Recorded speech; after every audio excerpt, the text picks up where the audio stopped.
Alors, regardons la solution de lab3. Donc, je vais créer un fichier ici qui s'appelle lab3.sh, qui représente le nom du script. Je vais l'éditer, lab3.sh. Le script doit commencer par le shebang, suivi de bin bash.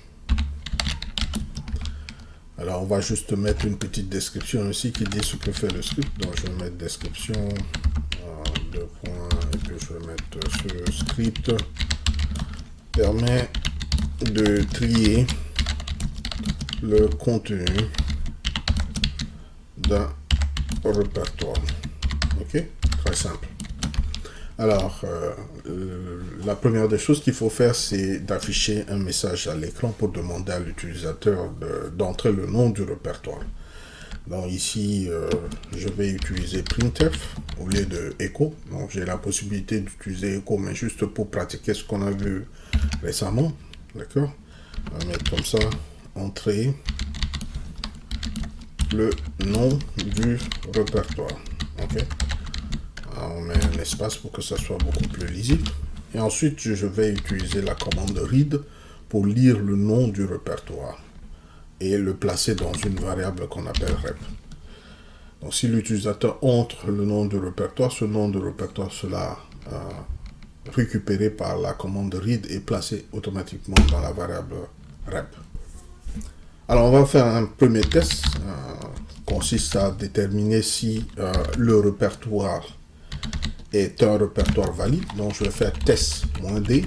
Donc je vais utiliser le ou logique ici en disant que si ce test-là ne passe pas, alors écris ce message à l'écran. Dit tout simplement qu'il y a eu erreur. On va mettre comme ça, erreur. Le répertoire n'existe pas. Ok? On affiche ce message à l'écran. Et comme il est dit dans l'énoncé, si le répertoire n'existe pas, il faut quitter immédiatement. Donc je vais mettre ça sous forme de séquence. Je vais ensuite appeler la commande exit avec le code de retour 1. La commande exit permet de quitter le programme immédiatement.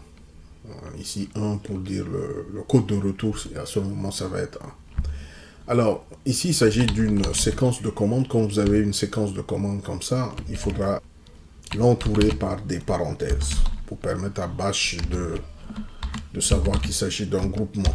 Okay? Donc j'entoure le tout par des parenthèses. Donc ici, si ce test-là échoue, alors immédiatement on aura à l'écran erreur, le répertoire n'existe pas et on va sortir du programme avec un code de retour égal à 1. Ensuite, je vais mettre un autre deuxième test pour dire si c'est un répertoire valide, ça veut dire si ce test-là réussit, il faut appeler la commande du. Donc on appelle la commande du-sh qui permet d'afficher la taille de chaque fichier. Donc on lui passe en argument le répertoire. Donc je passe la variable $rep en argument. Ensuite je mets slash étoile pour m'afficher la taille de tous les fichiers sous répertoire de ce répertoire. Je vais ensuite trier le tout à l'aide de la commande sort en utilisant l'option HR. HR, ça veut dire l'option humain. Donc, permet d'afficher la taille au format human readable, comme on le dit en anglais. Et R veut dire tout simplement le reverse. Reverse, ça veut dire dans l'ordre inverse. Et voilà, notre script est fait. Il suffit juste de sauvegarder le script et de l'exécuter. Donc, je vais faire bash suivi de lab3. Donc, je peux l'exécuter de cette façon en appelant bash et en passant le fichier du script en argument à bash. Et bash va interpréter les instructions du script une à une.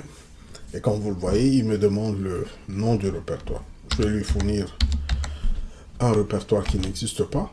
Comme vous le notez, il est sorti immédiatement du script avec le message d'erreur pour dire que le répertoire n'existe pas. Par contre, si j'exécute à nouveau le script et je lui donne /usr. /usr, c'est un répertoire valide. On va voir tout simplement qu'il a trié le contenu de /usr dans l'ordre inverse, comme on peut le voir ici. /usr share, c'est le répertoire qui a la plus grande taille, ici sous le répertoire USR. Ok. Sauf que bon, on a quelques messages d'erreur liés au problème de permission. Pour éviter ça, on peut juste envoyer les messages d'erreur dans le dev null pour qu'on puisse pas les voir à l'écran. Comme ça. Dev null. Ok, donc si je réexécute le script à nouveau, je lui passe à nouveau USA. Et voilà, il me trie le contenu de USA. Je vais réexécuter le script. Cette fois-ci, je lui donne OPT. Et on sait que OPT, c'est un répertoire valide. Il va me trier le contenu de OPT. Je vous remercie et à la prochaine leçon.